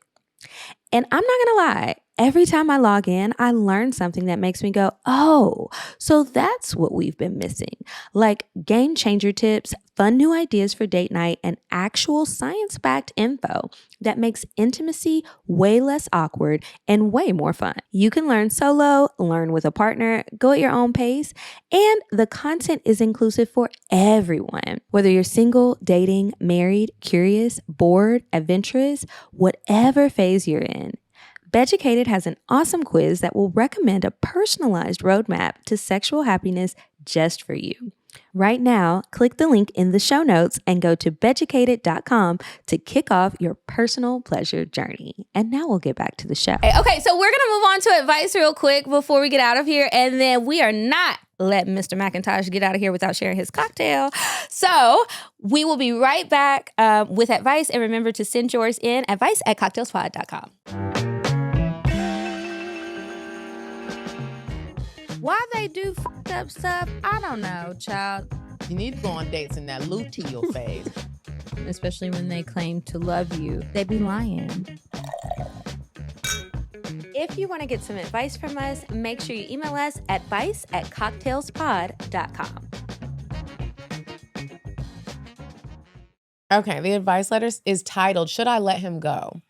Hey, Kiki and Medina, I'm writing because I need your wisdom on whether I should finally be honest with the man I fumbled. I love when people admit they fumbled somebody, or let him go for good. During COVID, I moved to a new state and met my first love. Well, so I thought. We dated for a year until I found out my boyfriend at the time cheated, stole a large amount of money from me. Ooh. Damn. Wiped my let him savings, go. ruined my credit, and left me emotionally wrecked. Somebody's got to die.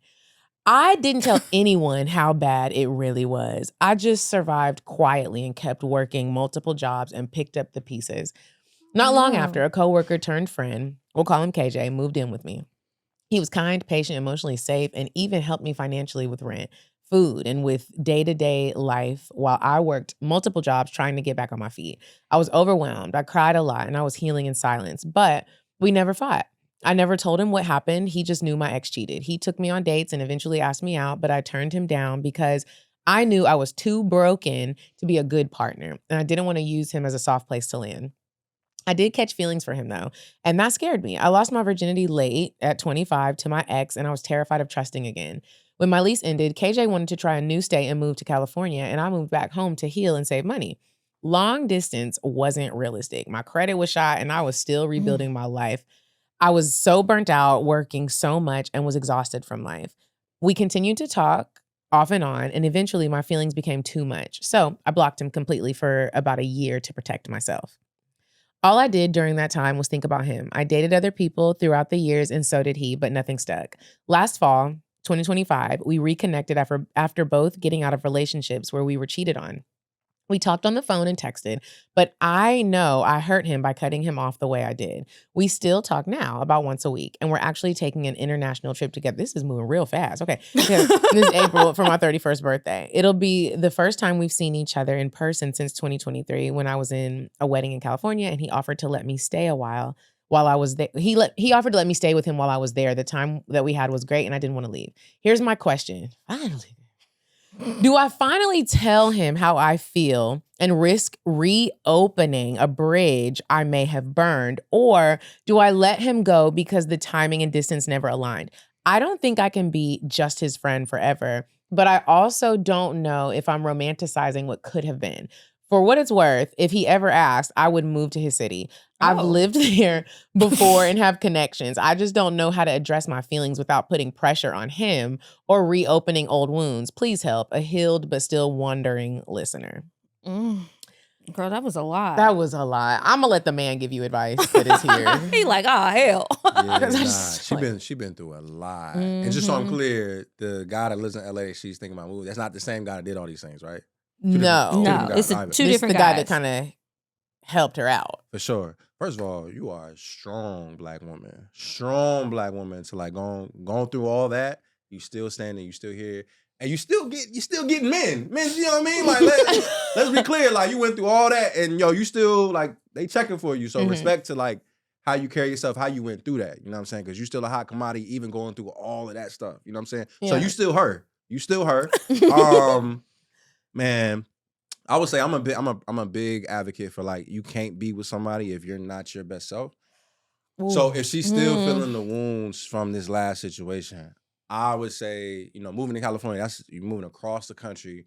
That's a big investment when you're not healed.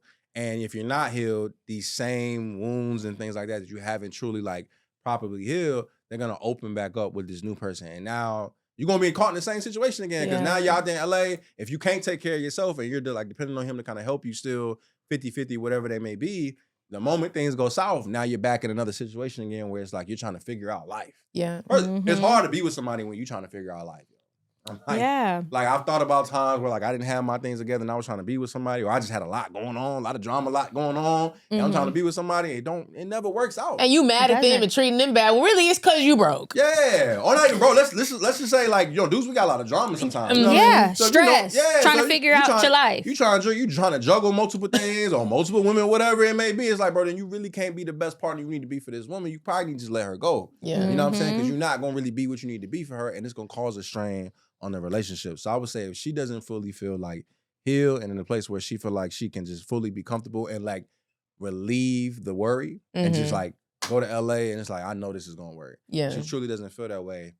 That's a big investment. But I'm a proud advocate for love. You know what I'm saying? If she truly loves this man, sounds like he held her down when he was going through what she went through. So I would say even if y'all don't end up being together, that's a dope brother right there. Yeah. That brother needs to stay in your corner for life. You know what I mean? But just take time to think about like, have you really healed? And then, you can still go out there and test it out a little bit. Maybe you go out there, or visit, do a couple trips, go visit, see how you like it out there. For you just jump out there. See if you can stay a long time. Take it slow. Take it slow. But friendships, I'm real big on building relationships on friendships. Any relationship I had where we were friends first, totally different. Even if they didn't work out, totally different than the ones that started with a vibe. It was a vibe, and then now we like because it's a stronger foundation. Now we fake together. You know what I mean? So when we not just like having a good time, what do we really have in common? Yeah, nothing. You know what I mean? But if you got that friendship, even when y'all not lit up doing all this fun, crazy stuff, y'all like actually like conversation actually keeps y'all entertained with each other. Yeah. Versus like, we just doing spontaneous stuff. You know what I mean? Yeah, I do know what you mean. Can you enjoy the person's presence? I also just wanted to add a little bit.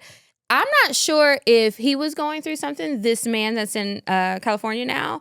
Can't remember what you said because it was a lot. But it kind of, I started thinking, is this a trauma bond?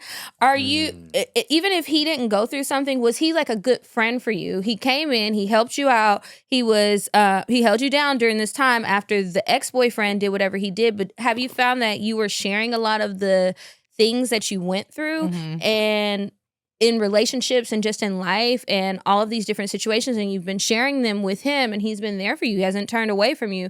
But is there actually relationship material in any of these conversations? Are you talking about deeper feelings? What is he actually saying? And if you strip all of that away and you think about how you didn't go through something before, would you still feel the strong connection to him, or do you feel like he saved you and that's the part that you're kind of falling for? And once you figure that out, if you do feel healed, I don't think you are, but I could be wrong. It's only an email. If you do feel healed and you do want to share with him how you feel, that doesn't mean it's going to put pressure on him. Let's take the fantasy out of your head. You said that you don't know if that's going to put too much pressure on him. He may just listen. He might not feel like he has to make a decision or say anything. He might be like, thank you for your thoughts. I don't know. So you need to be okay with him not wanting to take any action if he's not interested in that, if he's trying to figure himself out, or if he does want something and then moving slowly versus just going all the way in. But good luck, girl. Tell us what you end up doing and let us know how the trip goes. Yeah. No. Okay, well, that's it for advice. Again, the email is advice@cocktailspod.com. Send them in.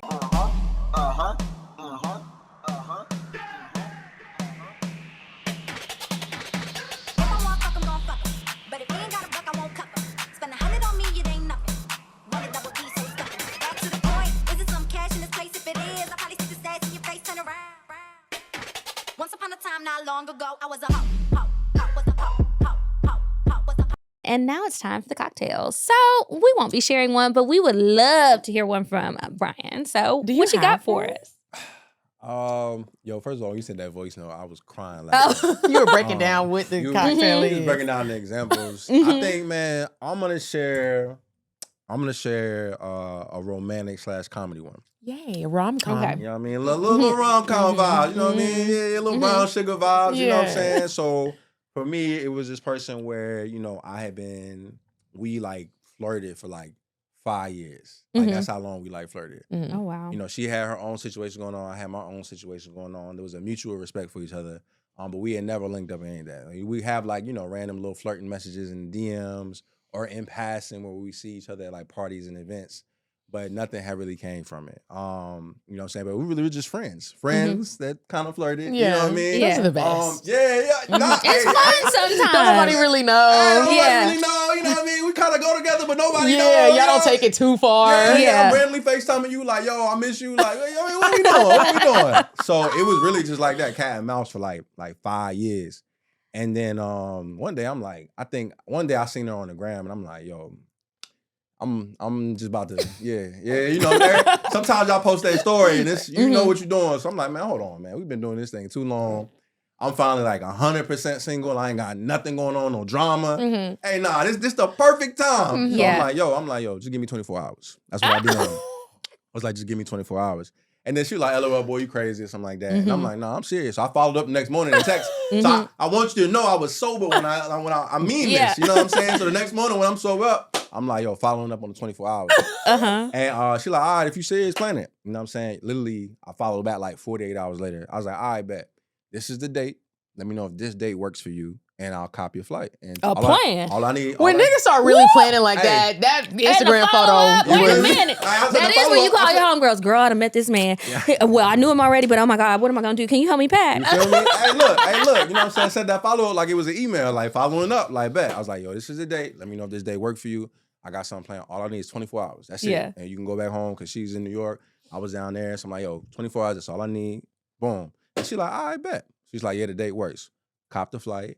And I don't really think she was expecting it. Mind you, I was in a great place in life. Like I had just like the show was taking off, just like season 1. I had just sold my house and bought another one. So I'm in a great space. And again, I'll say that where I was giving advice to the girl. Like when you're in a great space, yo, you could just date so much. You can be so much better dating, a friend, a father, everything when life is great. So I'm just in a great place. You know what I mean? I'm like, yo, I'm gonna just go all out and just plan this immaculate date. That's right. I always give good dates, by the way. You know what I'm saying? Good. But this time, because I knew her for so long, you gotta realize it had been like 5 years. That build up. Oh yeah, this ain't no You need an stranger. itinerary. Yeah, that build up crazy. Crazy. You know what I'm saying? It's like, yo, this is something that you've been wanting for 5 years. Been waiting. You know what I'm saying? Yeah. So I copped the flight. We went to we were in Charlotte. Had her met her there, had flowers in the whip. As soon as I arrived, pulled up. Have flowers and gifts and stuff like that. As soon as I get there, Flowers like, and gifts. I'm like, yo, every minute, every second was accounted for. I'm like, yo, I'm about to give her the best because we had mutual friends too. Oh yeah. So my homegirls like were friends with her too. So they like, yeah, she like, cause like we had always done cat and mouse. So they like, oh, BMAC probably ain't gonna. She like, BMAC probably ain't gonna play nothing. You know what I mean? It's like, all right, I got some shit for you now. I got some shit for you. You know what I'm saying? So every minute was accounted for. As soon as I pick up, I got the flowers. Then we get there, we get to the hotel. I had some more stuff there. And then we leave from the hotel, we go to the Drake concert. She didn't know where we was going. Ooh. This is like the For All the Dogs tour. So we go to the Drake concert from there. Then after that, we go out to eat. You know what I'm saying? This nice restaurant in Charlotte. Go out there, having a good time, having food and drinks. As we're leaving from there, I'm like, yo, she's like, you know what? I never been to the strip club before or whatever like that. Or I think she said she never been to a strip club in the South. And I'm like, all right, bet. So now I'm like thinking on my feet too. Boom. So we leave the restaurant. We go straight to Onyx in Charlotte. You know what I'm saying? Cop it. Mind you, just me and her now. Cop a section in Onyx, just me and her. You know what I'm saying? You was pulling all the guns I'm pulling out all the stops. So we got the concert, we going out to dinner, we going to the strip club. I'm copping a section just for us and a section full of strippers. You know what I mean? Like, you know what I mean? Yeah. We just having time. We drinking, you know what I'm saying? And mind you, the strippers is here. We in our own world. We kissing in the strip club. You know what I mean? That's the best love story. Hey, look, Yes. stripper there waiting to get paid, waiting to do a dance. She's trying to do a dance so she can get money. I'm like, yo, for real, you can kind of walk off somewhere. We good right here, right now. We vibing. We having a good time. We in that strip club like 2, 3 in the morning. We go to the hotel, have a good time. The next morning we do brunch, and then she goes to that flight the next morning. Yo, literally, we was out like we was only in the room to like change And then So 24 hours, you weren't planning about that. It was 24 hours. 24-hour dates. I know that's Fellas, right. normalize 24-hour dates. I'm serious. It's a game changer. 24-hour dates. I'm telling you. Yeah, but if you don't normalize a 24-hour date, you need to have plans. Do it like he plans. did. 24 hours. I have never agreed with a man so loud and strong before on this show. That is an excellent idea. Yeah. I have no notes. No, hey, look. You know what I'm saying? I mean, we still rocking. You know what I mean? So, I knew it. 24 hours is all I need. Change your Yeah. life. You know, I'm telling you, 24 hours is a game. I highly recommend. And I've had homeboys. I'm like, yo, do the 24-hour date. Yeah. And they like, bro, The I should have been 24 doing 24-hour date. This shit was lit. Because it's a good time. Like, and that's honestly, that's a good test. Yeah. Of if you're compatible with this person. Mhm. Right? Good You know what I'm point. saying? 'Cause if you go out to eat, you go out to dinner with somebody for like 2 hours and stuff like that. You know what I mean? People could just put on a facade for 2 hours. Y'all get the free meal, whatever. Y'all do dinner and y'all have sex, whatever like that. And then you never really know this person. 24 hours now, it's just you and this person. So, Yeah. like, you really gonna see if y'all can like actually have conversation. Right. Because for 2 hours, you can kind of fake it, right? You Yeah. can. You can kind of fake it. Can you fake it for 24 hours? Can you fake it for 24 can't. hours? Nah, can't nobody. Because can, you're like, gonna see it. You're gonna see like, okay, what they're like when they're tired. Okay, we gotta rush. We gotta get dressed. How you Dress. treating people? What we doing? Like, you get to. Are you still gonna be a good time? Like, you know what I'm saying? Are they holding doors for you? Right. As a woman, as a man holding doors for you. As a woman, do you even feel safe? Being I Yeah. remember her when we talked after the date, she was like, some of my homegirls was like, they was worried because like, yo, you about to fly to Charlotte with this man. We haven't met this man. Do you trust him? She's like, nah, it's cool. Like, I know him prior to, we have a little He's not history. new. You know what I'm saying? But like, 24-hour days, them do be the best. yo, telling you, Yeah. hey, fellas, ladies, 24 hours, normalize, accepting that flight, 24-hour date. That's a good tester. Because if you don't have a good time, 10 times out of 10, that's probably, y'all probably shouldn't do a second date. Because it can go left real quick. They can. had 5 years of flirting.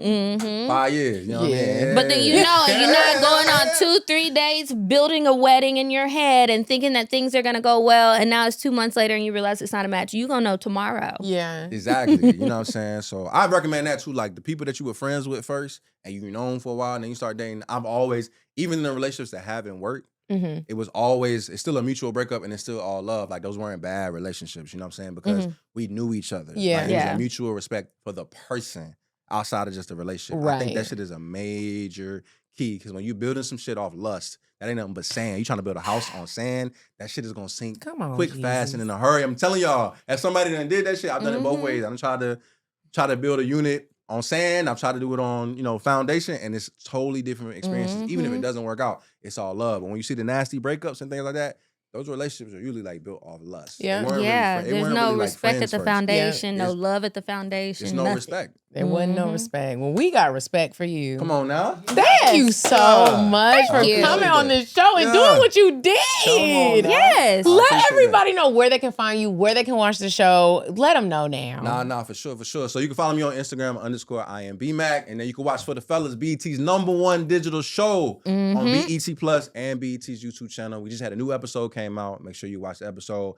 And all season, we got a lot of surprises for season 3. So I'm excited for y'all to see. I'm telling you, this next episode coming up in March for Women's History Month. You think you'll do any live shows? 100%. Come That's on the list for sure. That's on the list for Hey. sure. So now we got a lot of things in store for this season.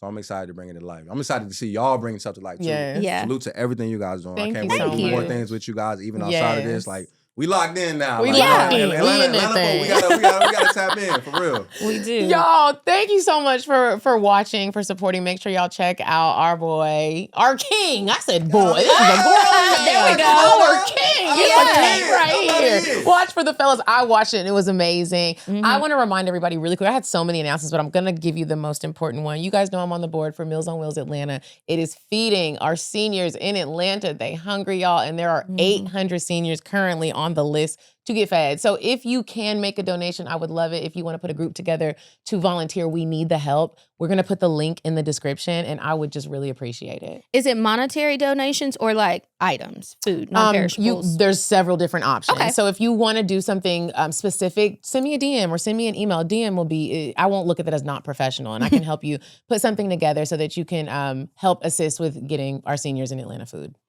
And I want to remind you guys to join my book club. This month we are reading Enigma by C.M. Barnes. I was going to give you a long little synopsis about it. I'm not. It'll be in the description box. Look up the book. It is not available on Audible right now, but it is available for free on Kindle Unlimited. Well, I mean, included with your Amazon Prime.